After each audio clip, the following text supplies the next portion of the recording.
After World War II, the Italian economy was among the weakest in Europe.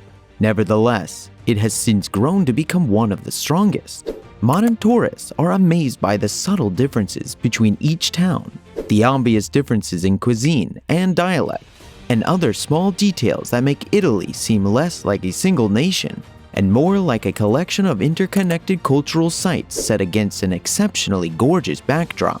I assure you that, no matter where in Italy you go, you will have an incredible time. So, let's find out more about Italy and its economic situation. Italy's geography. Situated on a peninsula that juts far into the Mediterranean Sea, Italy is a country in south-central Europe. Given its abundance of varied landscapes and stunning beauty, Italy is sometimes described as a boot-shaped country. Its broad peak is home to the Alps, one of the world's biggest and wildest mountain ranges. The tallest mountains in Italy are found along the peaks of Monte Rosa, which is topped in Switzerland, and Mont Blanc, which is topped in France. The majority of Italy experiences a Mediterranean climate with hot, dry summers and chilly, rainy winters. Yet Italy, which stretches over 1,200 kilometers, 736 miles, from north to south, has a number of sub- and microclimates where the seasonal weather can vary significantly from the average for the country. The capital of the nation, Rome, is regarded as one of the greatest historic and well-known cities on Earth. Rome is a popular tourist destination because of its stunning architecture, world-class museums, and opportunity to experience the dolce vita, or sweet life. Other notable places include the massive hub of Naples in the south, Milan, the fashion industry and manufacturing center, the charming harbor city of Genoa, and Venice, which is arguably the world's greatest tourist destination. It seems to make sense that Italy's political geography has been impacted by its harsh surroundings. Italy's cities and villages have an extensive record of mutual mistrust, independence, and self-sufficiency because there aren't many direct roads linking them, and traveling from one location to another is usually difficult. In its more than 3 millennia of history, Italy has experienced intercommunal warfare, temporary unification, protracted split, and the fall of empires. A long-standing north versus south disparities. Italy has 4.4 million underprivileged people, of whom over 17 million are working poor people. South Italy's underdevelopment is one of its misfortunes. Although the Italian economy started its industrialization path somewhat later than other countries in Western Europe, the country's north soon developed and outgrew many of its neighbors. However, southern Italy lagged behind. The Kingdom of the Two Sicilies, a collection of city-states that prior to Italian unification is credited with dividing Italy into north and south. The bulk of the people in southern Italy were Greeks, Normans, and Lombards, who had immigrated there in considerable proportions from their home nations. However, the north, which at the moment was a strong territory, was temporarily ruled by the Roman Empire. Following the unification of Italy, a crisis in agriculture resulting from an unequal allocation of land in the south led to thousands of farmers being left with plots that were far too small to grow considerable amounts of crops or to earn a livelihood. Millions of Italians escaped harsh living conditions and migrated to a number of countries on almost every continent during the first major Italian diaspora, brought on by ineffective land management techniques. Even after hundreds of years, the agricultural sector in southern Italy is still small in comparison to farmlands in the north that have richer soil and more assets, which further strengthens the northern economy and increases the north-south divide. Italy's economic performance. Italy's economy was one of the worst in all of Europe following World War II. It is one of the strongest at the moment. Its strength lie in the metallurgical and technical industries. Its weaknesses are related to the scarcity of energy and raw materials. Italy imports the vast majority of its energy, But the chemical industry also fares well, and textiles are one of Italy's largest industries.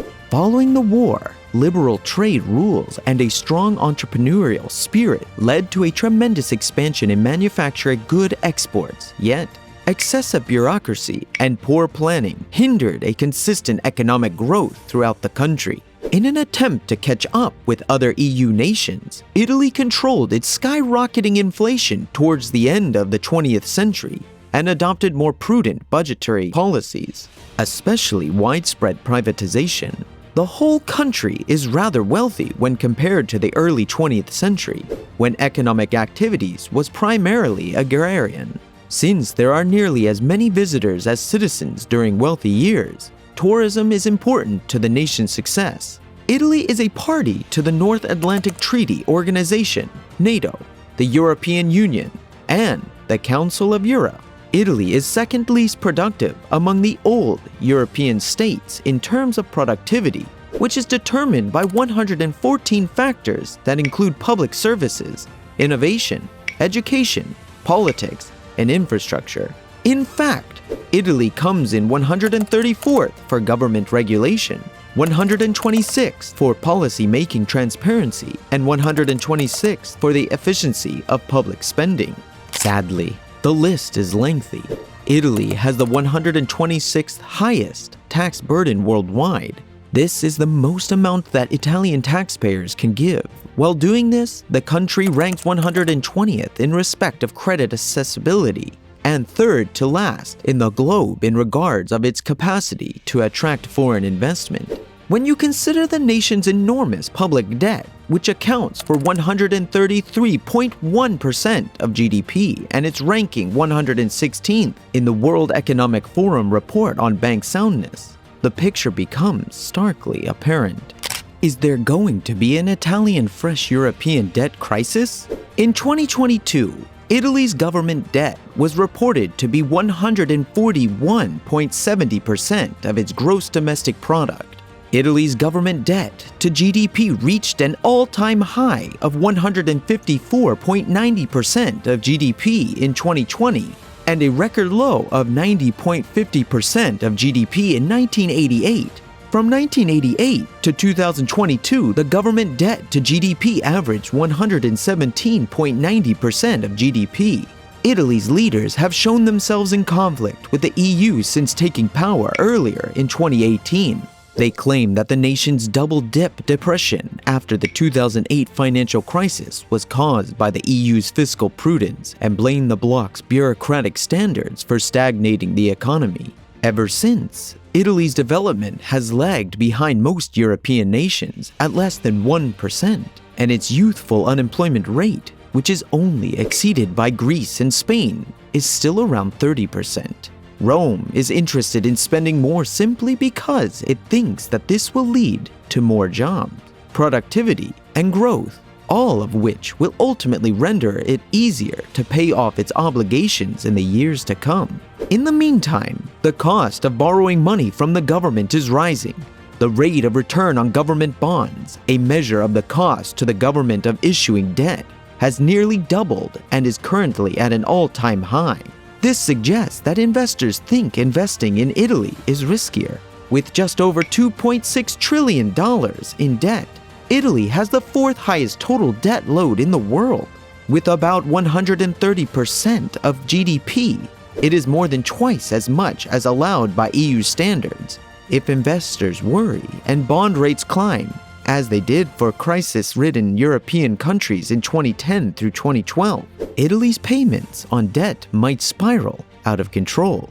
That might be a sign of Italian default, which would mean trouble for European banks holding Italian government bonds. If Italy decides to take the unprecedented step of leaving the euro and converting to the lira, investors across the European Union might suffer enormous losses, potentially igniting a new financial catastrophe. If the eurozone was in jeopardy, Italy would prove to be far too big to save.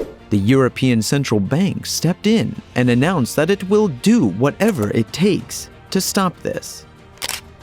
The role of Italy in the G7. Owing to the G7 presidency, Italy will have the opportunity to present itself as a strong, reliable, and prosperous participant in the field of development collaboration, both within the G7 and its relationship with the Global South. In order to ensure stability in several critical areas related to development partnership, the incoming G7 presidency must consider, work with, and negotiate agreements with the other major international entities, including the G20. Over the next several months, the Italian government will participate in a number of important events that will cover a range of development-related topics and help craft a common narrative for the nation's upcoming G7 presidency. The government's response to a number of important issues, including development, financial inclusion, food security, and climate change, will be evaluated in large part by the results of these summits. Additionally, there are great expectations that Italy will undoubtedly play a major part in several industries in order to optimize impact. Conclusion: because to the immunization effort and the substantial financial assistance provided to individuals and businesses, Italy's economy is gradually recovering from the COVID-19 problem. There are many risks associated with the future, such as changes in global interest rates and viral variations. The distribution of taxes and public spending needs to be improved in order to boost employment and growth above pre-pandemic levels. This can facilitate a quicker shift to a greener, more digital economy when combined with the National Recovery and Resilience Plan's implementation, which entails important structural reforms and investments. A challenging set of administrative and legislative changes will be necessary to make this a reality. To increase income growth, civil justice, tax administration, and public investment must all be improved. Did you find this video interesting? Share your thoughts with us in the comments section below, and don't forget to hit the like button and subscribe to our channel.